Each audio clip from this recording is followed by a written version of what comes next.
Tiga, bangkit jadi pemenang. The year to rise up, be victorious. Dan di bulan Maret ini kita akan berbicara tentang Roh Kudus penolong untuk bangkit dan jadi pemenang. Dan hari ini saya mau menyampaikan firman Tuhan dengan judul Another Helper atau penolong yang lain. Mari kita buka Injil Yohanes pasal 14 ayat 16 dan 17. Mari kita baca bersama. Yohanes pasal 14 ayat 16, 17, 2, 3. Aku akan minta kepada Bapa dan ia akan memberikan kepadamu seorang penolong yang lain. Supaya menyertai kamu selama-lamanya, yaitu roh kebenaran. Dunia tidak dapat menerima dia, sebab dunia tidak melihat dia dan tidak mengenal dia. Tetapi kamu mengenal dia, sebab ia menyertai kamu dan akan diam di dalam kamu. Nah, saudara yang dikasih Tuhan, kata penolong di sini di ayat 16 ini menggunakan kata Yunani parakletos, ya. Nah, parakletos itu secara literal artinya seseorang yang berada bersama dengan saudara untuk menyertai saudara. Ya, jadi kata penolong secara literal, parakletos itu artinya seseorang yang bersama saudara untuk menyertai saudara.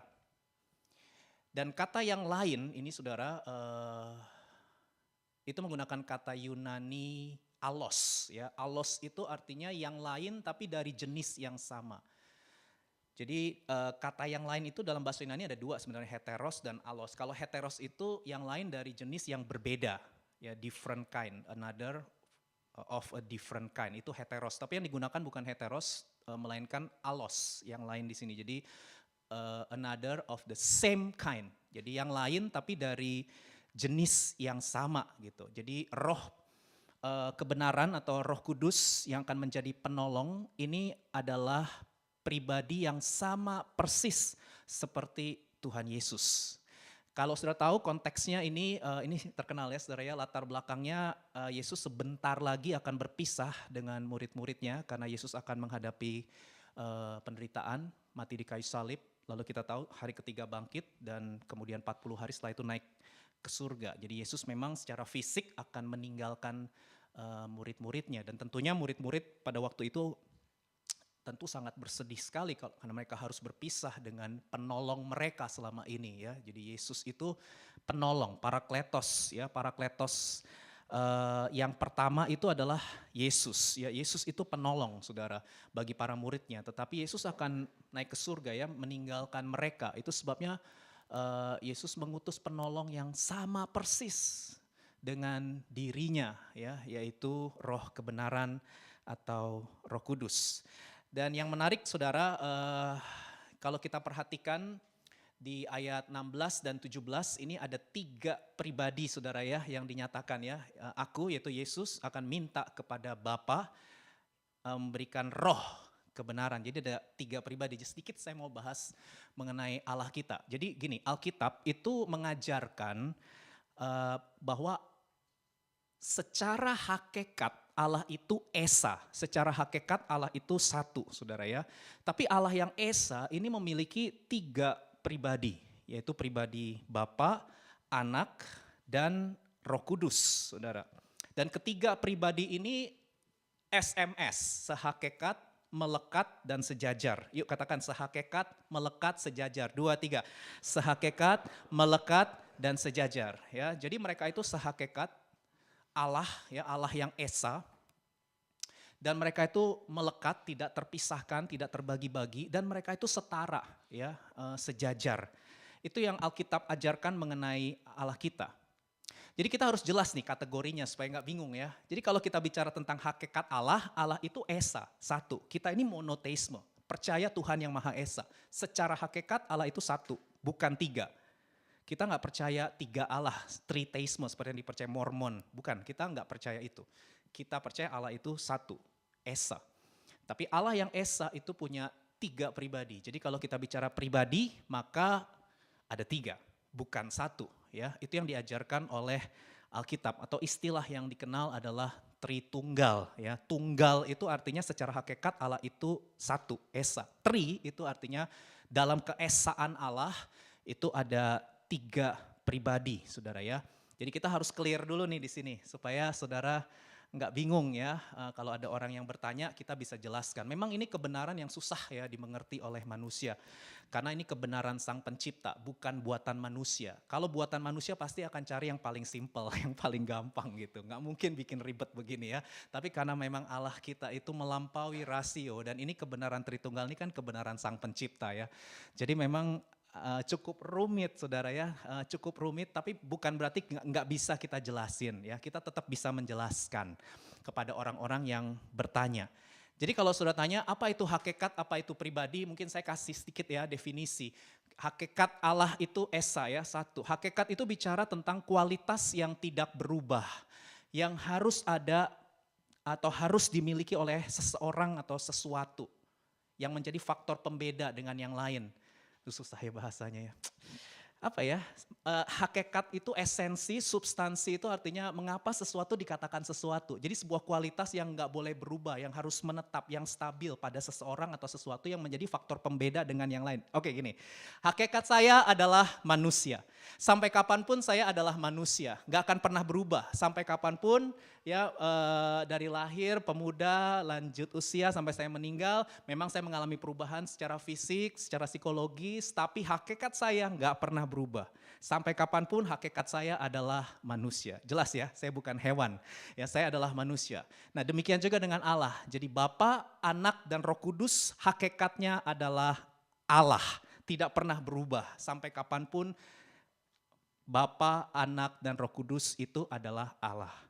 Nah, lalu apa yang dimaksud dengan pribadi? Pribadi itu bicara mengenai keberadaan yang memiliki kapasitas pikiran, perasaan, emosi, kehendak, ya, kesadaran diri yang menjadikan adanya relasi atau hubungan. Itu yang disebut dengan pribadi.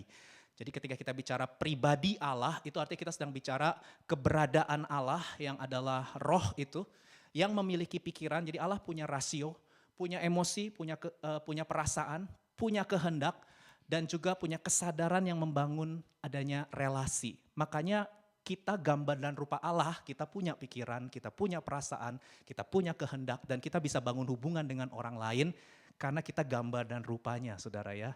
Jadi mau melihat Allah, lihatlah dari gambar dan rupanya. Bilang sama kanan kiri, kamu gambar dan rupa Allah. Amin. Ya, jadi kita semua adalah manifestasi dari Allah yang adalah roh itu, Saudara. Oke, baik, itu saja kuliah singkat teologi teologi tentang Allah ya, Saudara. Oke, baik, sekarang kita akan kembali ke ayat ini, Saudara. Jadi kalau Saudara perhatikan di ayat di dalam bahasa Inggris, Saudara, Amplified Bible, dikatakan helper atau penolong itu, ini terjemahannya kalau Saudara punya Alkitab bahasa Inggris, jadi semua terjemahan Alkitab bahasa Inggris menerjemahkan beda-beda, Saudara ya. Kalau bahasa Indonesia pakai kata penolong ya, tapi kalau sudah lihat bahasa Inggris ada yang terjemahin comforter, advocate, intercessor, counselor, strengthener. Makanya ini saya ambil dari Amplified Bible karena dia ngerangkum semua. Dia ngambil semua terjemahan-terjemahan bahasa Inggris, Saudara ya. Karena memang nggak ada kata yang tepat sebenarnya untuk melukiskan tentang parakletos. Jadi parakletos itu memang benar, helper iya, comforter iya, advocate iya, intercessor iya, counselor iya, strengthener juga iya gitu. Jadi semua ya. Jadi makanya terjemahan yang menurut saya yang bisa mewakili itu ya Amplified Bible. Makanya saya kutip dari Amplified Bible. Nah, Saudara, dari sini kita bisa memahami bahwa Roh Kudus itu bukan sekedar kuasa ya. Roh Kudus bukan tenaga, energi ya, seperti yang dipercaya oleh saksi Yehova. Jadi kalau saksi Yehova itu mengatakan Roh Kudus itu energi, tenaga, kuasa aktifnya Allah gitu ya. Itu saksi Yehova. Kita nggak terima. Roh Kudus bukan tenaga aktifnya Allah, bukan sekedar power, bukan kuasa, tapi dia adalah pribadi. Makanya tadi kalau Saudara lihat di ayat ke-17, Tuhan Yesus menggunakan kata pribadi, dia, ia. Ini kan person, bukan benda, bukan barang, tapi ini pribadi, person, Saudara ya. Dan dikatakan kamu mengenal dia, mengenal itu berarti person, ya, mengenal. Mengenal itu berarti Roh Kudus itu bisa kita kenal. Roh Kudus dan kita bisa membangun hubungan, saudara. Itulah pribadi Roh Kudus. Ya, jadi clear sampai di sini bahwa Roh Kudus adalah pribadi ketiga dari Allah Tritunggal.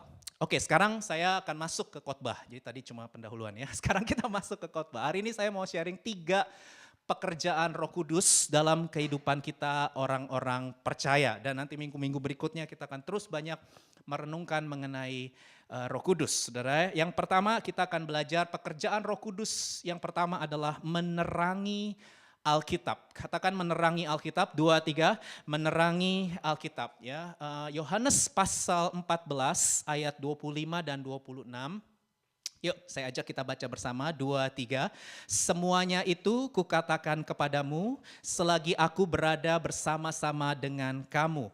Tetapi penghibur yaitu Roh Kudus yang akan diutus oleh Bapa dalam namaku, dialah yang akan mengajarkan segala sesuatu kepadamu dan akan mengingatkan kamu akan semua yang telah kukatakan kepadamu. Ya, lagi-lagi Tritunggal ada di sini ya, Roh Kudus, Bapa dan Yesus dalam namaku. Jadi ada 3 pribadi ya yang ditulis, saudara ya, karena memang itu yang diajarkan oleh Alkitab, saudara. Nah, ini sekali lagi konteksnya Tuhan Yesus mau berpisah ya dari murid-muridnya, akan meninggalkan murid-muridnya secara fisik, dan sebelum itu Yesus berkata kepada murid-muridnya bahwa Bapa akan mengutus Roh Kudus untuk mengajarkan segala sesuatu kepada mereka, para murid. Dan untuk apa, saudara? Dan untuk mengingatkan para murid akan semua yang telah dikatakan atau diajarkan oleh Tuhan Yesus. Dan saudara tahu, para murid yang mendengarkan perkataan Yesus ini, merekalah yang akan menjadi para rasul yang menulis Alkitab Perjanjian Baru yang kita punya ini, 27 kitab, saudara ya. Jadi murid-murid para rasul ini yang nantinya akan menulis Alkitab Perjanjian Baru. Jadi saudara harus tahu bahwa Perjanjian Baru yang kita punya sekarang ini ya, itu ditulis setelah Tuhan Yesus naik ke sorga, saudara. Dan sebelum Tuhan Yesus naik ke sorga, Tuhan Yesus menjanjikan adanya Roh Kudus yang akan mengilhami murid-murid atau para rasul untuk menulis Perjanjian Baru. Jadi ini kabar baik buat kita semua, bahwa Perjanjian Baru yang kita punya itu adalah kebenaran firman Tuhan. Katakan amin.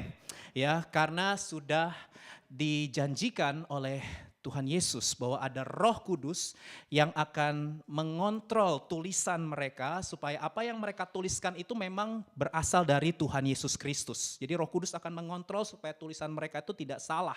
Ya, karena Roh Kudus adalah roh kebenaran. Jadi Alkitab Perjanjian Baru kita adalah kebenaran, sama dengan Perjanjian Lama. Ya, Perjanjian Lama juga diilhamkan oleh Roh Kudus, 2 Timotius 3 ayat 16, ayat yang terkenal, segala tulisan yang diilhamkan Allah, itu konteksnya bicara tentang Perjanjian Lama, saudara ya, diilhamkan Allah. Tapi Perjanjian Baru juga diilhamkan oleh Roh Kudus, dan ini adalah ayatnya, karena Roh Kuduslah yang akan memimpin para murid untuk menulis Perjanjian Baru. Haleluya. Lalu pertanyaannya sekarang, bagaimana dengan kita sekarang? Ya, bagaimana dengan kita sekarang yang hidup setelah Alkitab selesai ditulis? Ya, kita ini kan sekarang hidup setelah Alkitab selesai ya ditulis. Alkitab Perjanjian Lama dan Perjanjian Baru sudah lengkap, saudara ya. Bagaimana dengan kita sekarang? Masihkah ada ilham baru? Masihkah ada pewahyuan yang baru? Nah, ini saya mau clear juga nih di sini supaya nggak ada ajaran-ajaran sesat, saudara ya. Karena ada banyak ajaran-ajaran sesat muncul karena mereka, para pemimpinnya, mengklaim Alkitab ini kurang ya. Jadi harus ada pewahyuan baru ya, itu sebabnya muncul aliran-aliran sesat yang mengatakan bahwa Alkitab ini tidak cukup ya, masih harus ditambah dengan pewahyuan-pewahyuan lain. Nah, saudara, saya harus jelaskan kepada saudara bahwa Alkitab itu sudah lengkap. Katakan amin. Ya, Alkitab itu firman Allah, wahyu Allah, ilham Allah yang sudah lengkap, sudah cukup, sola scriptura, hanya oleh Alkitab. Gak perlu ditambah dan gak perlu dikurangi dan gak boleh ditambah dan dikurangi. Karena memang sudah lengkap sebagai wahyu Tuhan. Jadi sekarang yang Roh Kudus lakukan kepada kita itu bukan memberikan ilham, bukan memberikan pewahyuan yang baru untuk melengkapi Alkitab, tidak. Yang Roh Kudus lakukan kepada saudara dan saya sekarang setelah Alkitab selesai ditulis adalah Roh Kudus itu menerangi Alkitab. ya, atau bahasa teologinya iluminasi, ya, bukan ilham tapi iluminasi, pencerahan, penerangan. Jadi yang Roh Kudus lakukan kepada kita sekarang, Roh Kudus itu mencerahkan, ya, menerangi mata hati kita, atau saya sebut spiritual insight. Jadi Tuhan itu memberikan, Roh Kudus itu memberikan kita insight, pencerahan. Sehingga ketika kita baca Alkitab, saudara, itu tulisan-tulisan Alkitab jadi hidup di hati kita. Tulisan-tulisan Alkitab itu jadi berbicara gitu loh kepada kita. Bukan sekedar tulisan biasa, tapi tulisan-tulisan ini bisa mengubahkan hidup orang. Sehingga orang mengalami pertobatan ketika mereka mendengarkan firman Tuhan. Ketika mereka membaca firman Tuhan, mereka bertobat. Mereka dikuatkan, dipulihkan, disembuhkan, diperbaharui, dia didewasakan, diubahkan oleh Tuhan. Itu karena Roh Kudus menerangi Alkitab, ya. Atau mungkin kalau saya boleh kasih ilustrasi, anggaplah kita ini sekarang ada di ruangan yang gelap, ya, lampu semua dimatikan, ruangan gelap, kita nggak bisa lihat apa-apa. Kemudian tiba-tiba lampu dinyalakan, teng, ketika lampu dinyalakan itu kan insight, kita mengalami penerangan, mengalami pencerahan, sehingga kita bisa melihat segala sesuatu yang tadinya kita nggak bisa lihat. Padahal sebenarnya segala sesuatu itu ada di depan kita, tapi karena gelap kita nggak bisa lihat. Tapi ketika lampu dinyalakan, kita ngalami insight, iluminasi, pencerahan, penerangan. Sehingga kita bisa lihat, waduh, aku ini orang berdosa. Upah dosa adalah maut, aku butuh juru selamat. Itu siapa yang menghidupkan tulisan-tulisan di Alkitab itu, sehingga kita akhirnya mengambil keputusan untuk bertobat, menerima Yesus sebagai Tuhan dan juru selamat, memberi diri dibaptis. Kita mau didewasakan, kita mau diubahkan oleh Tuhan. Itu siapa yang bekerja? Roh Kudus. Roh Kuduslah yang menarik, saudara, dia memberikan insight kepada kita semua. Itu sebabnya marilah setiap kali kita baca Alkitab, setiap kali kita mau mendengarkan firman Tuhan, kita nyanyi, open the eyes of my heart, Lord. Open the eyes of my heart. Apa? I want to see you, ya.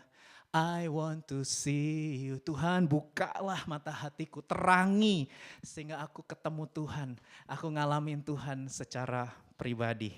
Haleluya, itulah pekerjaan Roh Kudus dalam hidup kita.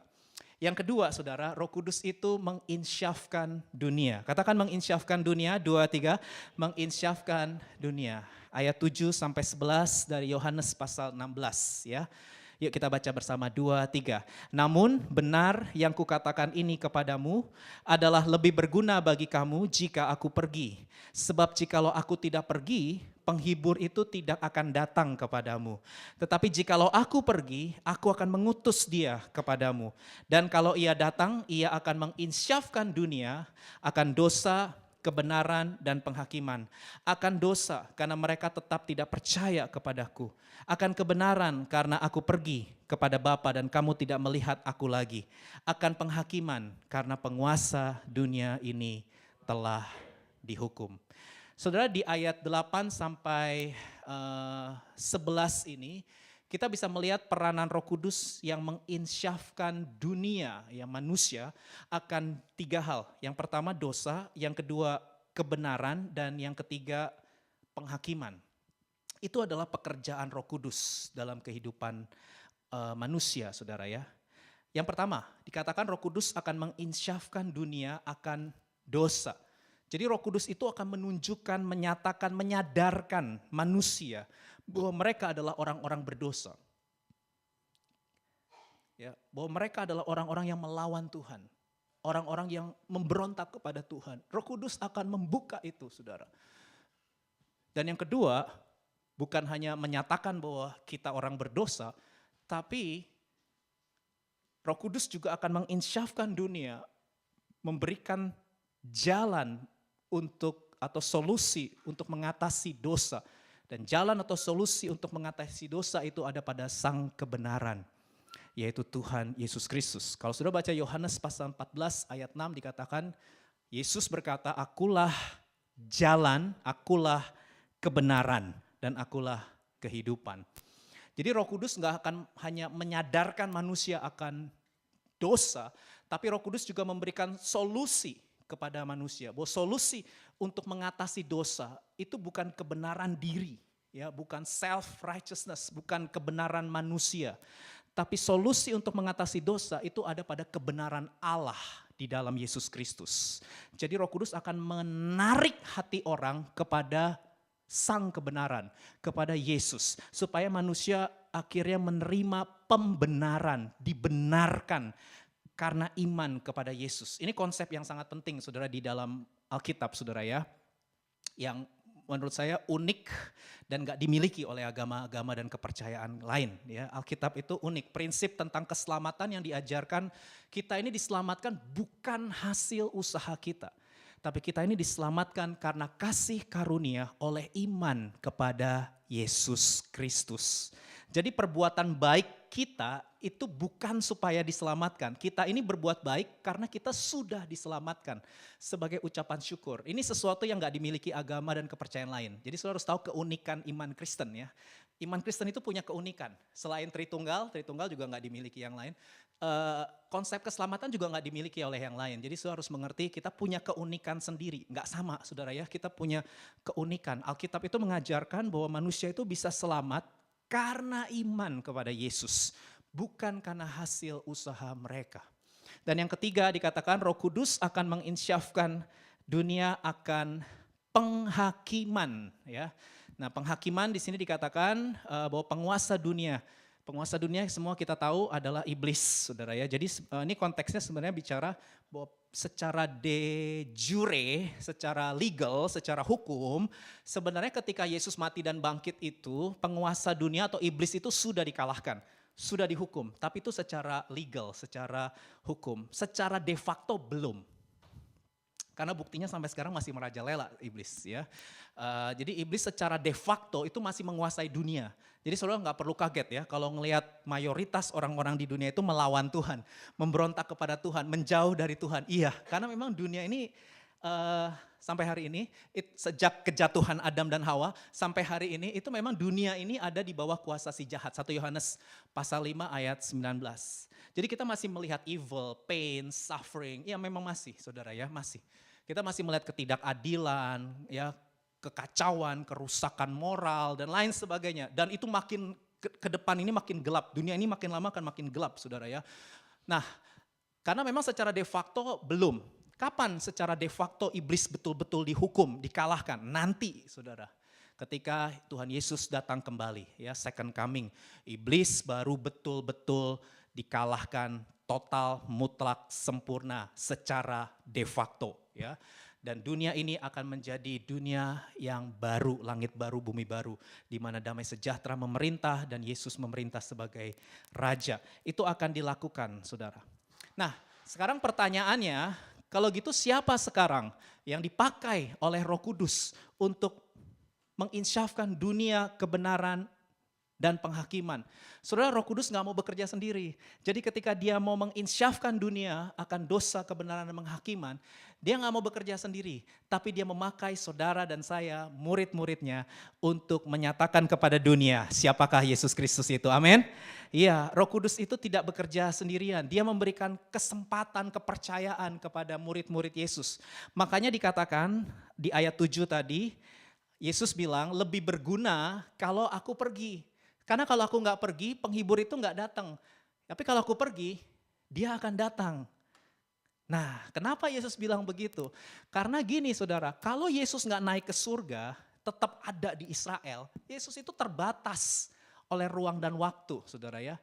Hanya ada satu, secara fisik ya, hanya ada satu Yesus di Israel saudara ya. Karena Yesus gak bisa berada bersamaan di tempat lain secara fisik, maksud saya nih. Secara fisik. Itu sebabnya kenapa Yesus bilang lebih baik aku pergi naik ke surga. Supaya aku mengutus roh. Karena kalau roh itu gak dibatasi oleh ruang dan waktu. Dan dikatakan bahwa roh itu akan mendiami semua orang percaya. Roh itu akan mendiami semua murid-murid Yesus. Jadi saudara bisa bayangkan, ada 2 miliar Kristus-Kristus kecil yang saat ini ada di dunia ini dan menjadi saksi Yesus. Itu sebabnya kita jauh lebih efektif dan efisien daripada kalau hanya mengandalkan Yesus secara fisik sendirian. Itu sebabnya Yesus bilang lebih baik aku pergi. Karena kalau aku pergi, aku akan utus Roh Kudus dan Roh Kudus itu akan diam, tinggal di dalam hati orang-orang percaya. Sehingga Injil akan jauh lebih efektif karena kita bisa berada di segala benua, di segala tempat, di segala zaman. Karena ada orang-orang yang menyaksikan Tuhan Yesus. Dan saudara dan saya pun dipakai oleh Tuhan untuk membawa kabar keselamatan itu. Amin saudara. Jadi Roh Kudus mau memakai saudara dan saya untuk memberitakan Yesus. Dan dia diam di dalam kita untuk selama-lamanya. Haleluya.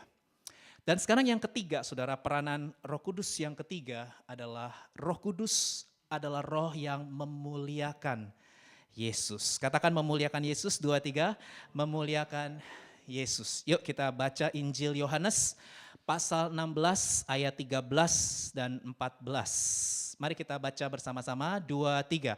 Tetapi apabila ia datang, yaitu roh kebenaran, ia akan memimpin kamu ke dalam seluruh kebenaran.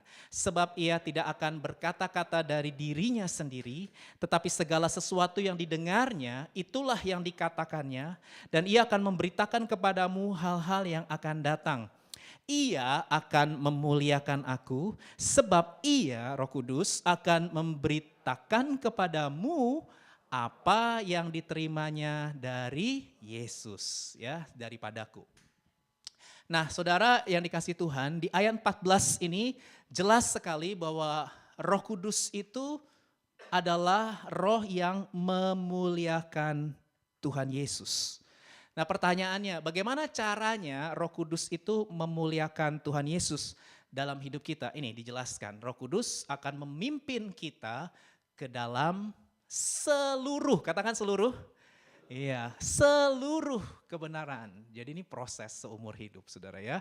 Jadi bagaimana cara Roh Kudus memuliakan Tuhan Yesus dalam hidup kita?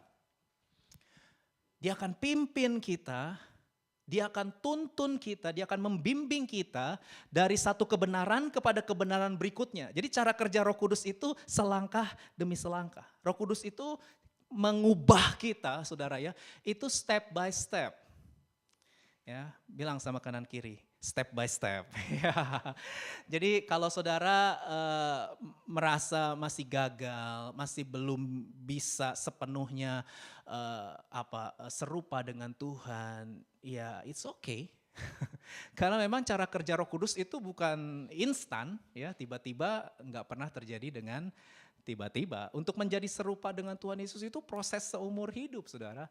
Untuk kita bisa menjadi dewasa secara rohani, ya, untuk kita bisa mengalami seluruh kebenaran itu ya, seluruh kebenaran yang tertulis di Alkitab, itu memang butuh waktu. Dan Roh Kudus tidak akan pernah menyerah dengan saudara dan saya. Ini kabar baik buat kita semua. Roh Kudus tidak pernah menyerah dengan saudara dan saya. Berapa kali pun kita gagal, dia gak pernah biarkan kita jatuh sampai tergeletak. Karena tangannya akan terus menopang dan memberikan kita kesempatan yang kedua. Selalu ada kesempatan, selama kita masih bernafas, selama kita masih diberikan kepercayaan untuk hidup, maka belum selesai. Dia akan terus mengerjakan kita, memimpin kita dari satu kebenaran kepada kebenaran berikutnya. Sampai kapan? Sampai kita memahami, menghidupi seluruh kebenaran yang tertulis di Alkitab, yang pusatnya itu ada kepada Tuhan Yesus Kristus. Jadi kalau sudah mau tahu isi Alkitab secara sederhana, dari Kejadian sampai Wahyu, itu semuanya berisi tentang pribadi Tuhan Yesus Kristus dan karya keselamatan yang dilakukannya, kehidupan, kematian, kebangkitan, dan kenaikannya ke surga. Itu sebabnya goal kita adalah menjadi serupa dengan Tuhan Yesus. Itulah goal kita menjadi orang Kristen, menjadi orang percaya, saudara. Nah, untuk bisa menjadi serupa dengan Yesus itu perlu dibimbing, ya, perlu dipimpin selangkah demi selangkah. Roh Kudus akan mengarahkan perhatian kita kepada Yesus dan meningkatkan kasih kita kepada Yesus. Ada sebuah quotes yang bagus, saudara ya, yang berkata bahwa Roh Kudus itu mengarahkan hati kita kepada Yesus. Membuat Yesus menjadi begitu indah dalam hidup kita. Sehingga hati kita diubahkan olehnya. Aduh, ini quotes bagus banget, saudara ya. Ini bagus sekali, saudara, quotes ini. Jadi Roh Kudus itu kalau boleh diiringi. Roh Kudus itu kalau saya boleh kasih analogi itu kayak lampu sorot, saudara ya. Roh Kudus itu kayak lampu sorot. Jadi yang Roh Kudus sorot itu Yesus. Ya, jadi Roh Kudus itu adalah roh yang memuliakan Yesus. Dia akan mengarahkan hati kita kepada Yesus.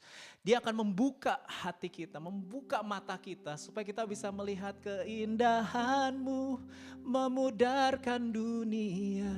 Ya. Di mataku Yesus termulia. Itu dia akan kerjakan setiap hari, saudara. Gak gampang ya, gak gampang manusia itu kan. Waduh, saudara ya, hati kita ini sudah terbiasa untuk berfokus kepada diri sendiri ya. Hati kita ini secara otomatis, kalau boleh saya bilang ya, secara otomatis kita ini kan orang-orang yang secara otomatis itu lebih memilih untuk jauh sama Tuhan ya. Kita kalau boleh milih dekat atau jauh, kita lebih milih jauh ya. Karena kalau kita lihat firman, kita lihat kebenaran, ada banyak hal-hal yang berbenturan dengan maunya kita ya. Tuhan bilang ampunilah orang yang menyakiti. Aduh ya, hiduplah dalam kekudusan. Aduh, apalagi kalau saudara masih muda ya. Aduh, masih muda ya.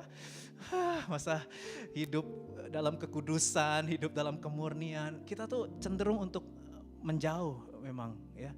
Tapi Roh Kudus gak pernah menyerah ya. Dia akan terus proses kita. Nah kalau Roh Kudus proses kita itu memang macam-macam caranya saudara ya. Saya bilang nano-nano itu, manis, asam, asin ya, ramai rasanya. Dia bisa proses kita mungkin melalui kegagalan, dia bisa proses kita mungkin melalui orang-orang yang menjengkelkan. Kita, aduh ini kenapa saya ketemu orang model-model begini ya, mungkin itu ada di keluarga saudara. Saudara kesel banget nih sama keluarga saudaranya mungkin, nggak tahu, saya nggak tahu ya, ada orang-orang menjengkelkan mungkin di keluarga saudara, ada orang-orang menjengkelkan di kampus saudara, ada orang-orang menyebalkan di tempat kerja saudara, saudara udah tangking-tangking dalam nama Yesus. Ya, pergi kau, pergi, nggak pergi-pergi orang itu saudara ya, tiap hari halo, ya, ketemu lagi sama orang-orang yang menyebalkan, ketemu lagi sama orang-orang menjengkelkan ya. Bahkan kadang-kadang kita menghadapi kenyataan hidup yang nggak sesuai ekspektasi, yang nggak sesuai keinginan, nggak sesuai harapan. Ada banyak cara yang Tuhan bisa pakai untuk membawa kita ke satu titik bahwa yang termulia dalam hidup ini itu hanya Yesus. Untuk bisa masuk ke titik itu harus diproses, saudara ya. Semua kita, termasuk saya yang khotbah, juga akan mengalami proses itu, saudara. Sampai akhirnya kita benar-benar jujur berkata, oh Tuhan Yesus, kerinduan hatiku, mutiara tak ternilai harta milikku. Keindahan-Mu memudarkan dunia. Di mataku Engkau termulia. Dan saudara tahu gak, kalau kita udah sampai ke titik itu, sampai kita melihat Tuhan Yesus itu yang paling indah, ya, Tuhan Yesus itu yang paling mulia, baru kita bisa menang atas dosa. Jadi gini, dosa itu gak bisa dilawan. Dosa gak bisa dilawan. Semakin saudara lawan dosa, saudara kalah. Yang ada dosa makin besar dalam hidup saudara ya. Semakin saudara lawan, makin besar dia. Ya, contoh nih, misalnya saudara pengen ngusir angka 6. Saudara lawan terus angka 6 supaya pergi angka 6, pergi angka 6. Angka 6 terus muncul dalam hidup kita, gak pergi-pergi. Karena emang gak bisa dilawan. Gimana caranya supaya angka 6 itu hilang? Ganti dengan angka 7. Begitu sudah ganti angka 7, angka 6 hilang. Dosa itu gak bisa dilawan, tapi harus digantikan. Kita harus mengasihi yang lain lebih daripada kita mengasihi dosa. Baru kita bisa menang. Selama saudara, kenapa orang terus-menerus melakukan dosa? Karena dia senang sama dosa. Hatinya udah terpikat. Indah, dosa itu indah. Dosa itu kenikmatan, makanya diulang lagi. Ya udah ke gereja berapa kali, udah denger khotbah puluhan ratusan kali, tetap aja diulang lagi. Yang kepahitan tetap kepahitan, saudara ya. Yang hidup dalam percabulan tetap hidup dalam percabulan, gak ada perubahan. Kenapa? Karena memang hatinya terpikat ke situ. Nah, gimana caranya supaya bisa menang atas dosa? Saudara harus mencintai yang lain lebih daripada saudara mengasihi dosa. Harus ada sesuatu yang lebih indah daripada dosa. Karena kalau kita lihat ada sesuatu yang lebih indah, kita pasti akan kesana dan kita akan tinggalin itu. Halo, betul. Ya, sampai kapan itu bisa terjadi dalam hidup kita? Ya, setiap orang levelnya beda-beda, saudara. Gimana caranya kita menang atas dosa? kita harus mengasihi Tuhan lebih daripada kita mengasihi dosa. Tapi gimana kita bisa mengasihi Tuhan lebih daripada kita mengasihi dosa? Ya, kita harus melihat keindahan Tuhan yang tiada taranya itu. Baru kita bisa meninggalkan dosa. Dan sekali lagi, ini adalah sebuah proses, saudara ya, dalam kehidupan kita. Dan saya selalu bawa kita semua dalam perenungan firman untuk kembali lagi kepada kasih-Nya Tuhan ya. Setiap kali saya khotbah, saya selalu mengakhiri untuk kita kembali lagi ke kasih-Nya Tuhan. Karena bukan kita yang mengasihi Tuhan, Tuhan yang mengasihi kita. Kita kalau pakai kekuatan sendiri mengasihi Tuhan, makin berat. Tapi kalau kita ingat kasih-Nya, kita ingat cintanya, kita ingat kebaikannya, kita ingat anugerahnya, ya itu. Hati kita akan penuh dengan kasih, bahwa ini semua bukan tentang saya, tapi ini semua tentang Tuhan, the goodness of God. Kalau saudara ingat terus, alami terus perjumpaan dengan kasih, ingat makanya perjamuan kudus setiap bulan. Kenapa sih kita setiap bulan perjamuan kudus? Untuk ingat lagi, ya karena kita ini gampang lupa ya, kita gampang terdistract sama yang lain. Waduh, dunia ini ya saudara, nawarin kita banyak hal saudara untuk ngejauh dari Tuhan. Itu sebabnya saudara harus melatih hati saudara. Kenapa sih kita harus saat teduh setiap hari saudara, berdoa, baca firman, memuji, menyembah, kemudian ikut community of love setiap Rabu, Sunday service setiap minggu. Ngapain sih? Ngapain? Latihan itu saudara, latihan. Tiba-tiba gak terjadi dengan tiba-tiba. Gak bisa kita langsung tiba-tiba cinta Tuhan. Enggak. Itu harus dilatih saudara ya, harus dilatih. Memang awalnya mungkin saya harus ngomong ya, agak dipaksa ya. Harus agak dipaksa. Tapi nanti lama-lama gak terpaksa, lama-lama jadi kebutuhan. Awal-awal saya untuk berdoa, saya juga pasang alarm ya, baca Alkitab. Awal-awal saya juga dulu waktu saya sekolah teologi, setiap jam 5 pagi saya dipaksa untuk bangun sama teman-teman kamar saya. Bangun Dedi, ngapain? Saat teduh. Ya dulu sekolah teologi 4 tahun. Tiap jam 5 pagi tuh digedor pintu kamar saya ya saudara ya. Dipaksa untuk saat teduh bareng gitu. Lama-lama tuh awal-awal tuh terpaksa memang. Awal-awal merasa terpaksa. Tapi lama-kelamaan ketika ngejalanin terus kan ngalamin Tuhan ya. Ngalamin kasih-Nya, ngalamin kebaikan Tuhan. Lama-lama gak terpaksa lagi. Gak usah digedor-gedor lagi ya. Udah jadi kesukaan. Ya, mengikut Yesus. Itulah kesukaan hatiku. Wah, kalau udah jadi kesukaan saudara, gak usah diomongin lagi. Ku lepas semua hakku untuk mengenal kehendaknya di hidupku ya. Mengiring Yesus, itulah kekuatan hidupku. Ku yakin anugerahnya mampu jadikanku hamba yang berkenan selalu. Saya mengajak saudara untuk melatih, yuk kita sama-sama bilang sama kanan kiri, latihan rohani yuk bareng-bareng. Amin. Yuk kita spiritual exercise ya, saudara, spiritual exercise. Saudara pernah nge-gym gak ya? Saya pernah nge-gym. Awal-awal tuh kan kalau kita nge-gym ngangkat, waduh terpaksa ya, rasanya tuh terpaksa. Aduh sakit 2 kilo, 5 kilo tuh angkat barbel awal-awal ya, sakit ya. Coba ya lanjutin. Saya soalnya pernah ngalamin saudara ya. Seminggu, 2 minggu, wah rasanya terpaksa, badan kayaknya pegel-pegel kayak dipukulin gitu ya. Shower aja rasanya susah gitu ya. Tapi lanjutin, jangan berhenti, lanjutin. Lama-lama kecanduan, lama-lama ketagihan saudara ya. Saya tuh pernah ngalamin masa-masa itu, sekarang udah enggak sih ya. Jadi ketagihan, ya padahal itu sakit. Ya, tapi saya lama-lama jadi ketagihan. Apalagi ketika ngelihat mulai ada otot gitu ya. Ini dulu sih. Ya, wow, mulai makin ketagihan. Lama-lama jadi kebutuhan, saudara ya. Lama-lama jadi kebutuhan. Sama, rohani juga gitu. Lama-lama awal-awal kita mungkin terpaksa ya, awal-awal. Tapi lanjutin, tetap saat teduh setiap hari. Ikut cool tiap Rabu. Sunday service jangan pernah bolong. Ikut kebaktian minggu tiap hari. Ikutin aja tiap hari, tiap minggu. Ya saudara, ikutin aja pertemuan-pertemuan ibadah, latihan rohani. Lama-lama nanti lihat Tuhan akan jamah kita dengan kasih-Nya.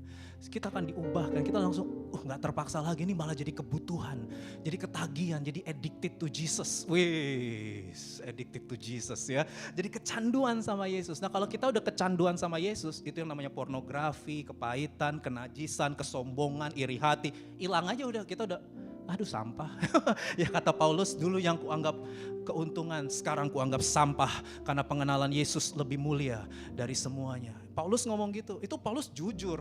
Sampah udah sampah udah ya. Karena ada jauh lebih mulia, yaitu Yesus. Saya gak tahu kita sedang mengalami struggle apa, pergumulan apa. Tapi hari ini saya mau katakan Roh Kudus adalah roh yang memerdekakan. Amin. Roh Kudus akan bebaskan kita dari segala ikatan-ikatan dosa. Dan Roh Kudus akan bawa hidup kita untuk memuliakan Tuhan Yesus Kristus. Haleluya. Hari ini kita belajar 3 poin sederhana ya tentang pekerjaan Roh Kudus. Sekali lagi Roh Kudus itu adalah pribadi Allah ya. Itu sebabnya mari kita bangun hubungan intim dengan Dia setiap hari. Pekerjaannya ada 3 dalam hidup kita. Yang pertama, Dia menerangi Alkitab sehingga firman Tuhan itu jadi hidup dan mengubahkan kita. Yang kedua, Dia menginsyafkan dunia akan dosa, kebenaran, dan penghakiman. Sehingga saudara dan saya dipakai jadi saksi Yesus.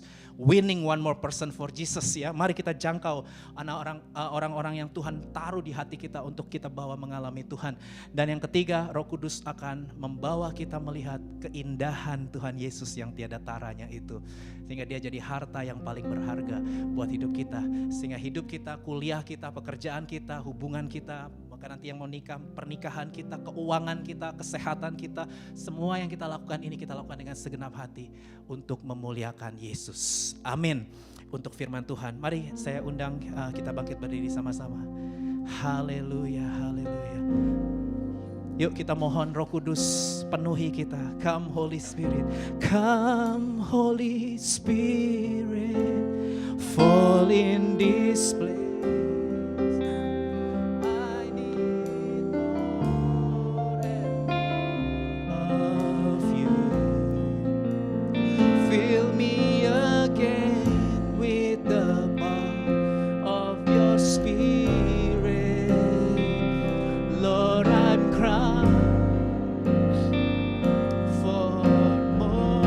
Come Holy Spirit, come Holy Spirit, fall in this place. I need more and more of you. Fill me again with the power of your Spirit. Lord, I'm crying out for more and more of you.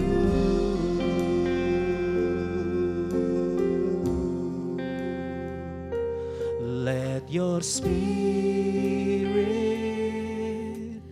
fill this place, sweet Spirit, fill my heart. Let your presence fill this place as we worship you, as we worship. Let your Spirit fill this place, sweet Spirit, fill my heart. Let your presence fill this place as we worship you, as we worship. Let your Spirit, oh, Ralabashi, sweet Spirit, fill my heart, fill my heart. Let your presence fill this place as we worship you, as we worship you. Come Holy Spirit, fall in this place. Mari buka hatimu saudara. Roh Kudus,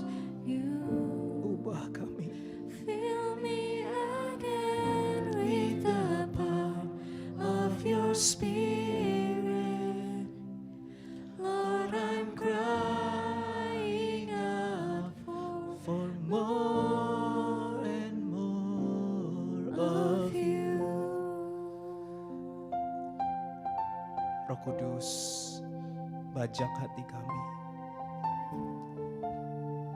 Terangi kami, cerahkan kami, buka mata hati kami, supaya kami lihat keindahan Tuhan Yesus, supaya kami lihat kasih-Nya Tuhan, supaya kami lihat kemuliaan Tuhan Yesus yang begitu berharga, memudarkan dunia, memudarkan semua dosa, memudarkan semua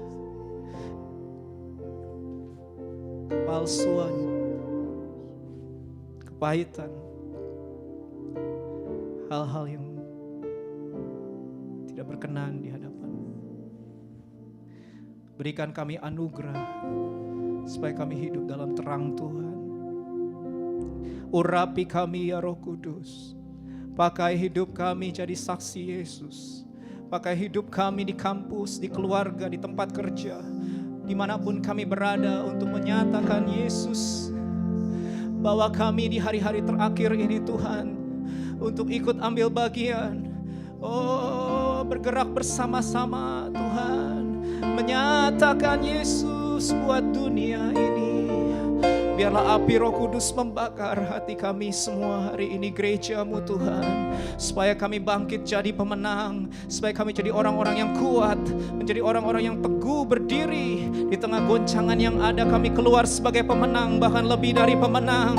Dan biarlah roh yang lebih besar dari roh-roh yang ada di dalam dunia ini boleh menyatakan Kristus semakin hari semakin indah dalam hidup kami, sehingga kami ikut Tuhan jadi kesukaan hati kami, mengiring-Mu seumur hidup kami. Oh, sungguh indah Tuhan, sungguh indah.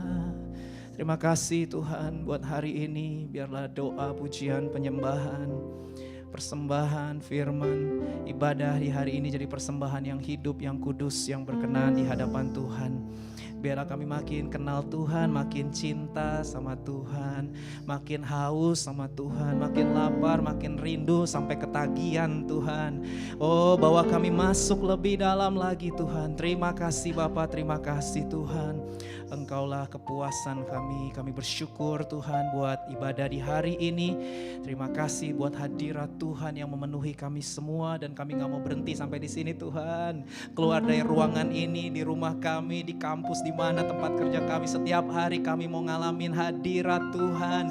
Kami mau penuh dengan hadirat Tuhan setiap hari, karena di hadirat Tuhan ada sukacita, di hadirat Tuhan ada pengharapan, di hadirat Tuhan ada kekuatan, di hadirat Tuhan ada kesembuhan. Di hadirat Tuhan kami kuat dan menang bersama dengan Tuhan. Haleluya. Terima kasih Tuhan buat hari ini. Sebentar kami pulang, kami rindu terima berkat dari Tuhan. Mari buka hati, tengadahkan kedua belah tangan, saudara, terimalah berkat dari Allah Tritunggal. Tuhan memberkati engkau dan melindungi engkau. Tuhan menyinari engkau dengan wajah-Nya dan memberi engkau kasih karunia. Tuhan menghadapkan wajah-Nya kepadamu dan memberi engkau damai sejahtera. Pulanglah, kasihilah Tuhan Allahmu dengan segenap hati, jiwa, kekuatan dan akal budimu. Dan kasihilah sesamamu manusia seperti dirimu sendiri. Mulai dari sekarang sampai Maranatha, datanglah ya Tuhan Yesus.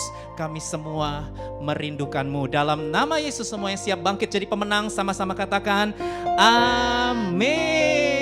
Amin. Haleluya. Silakan duduk, saudara.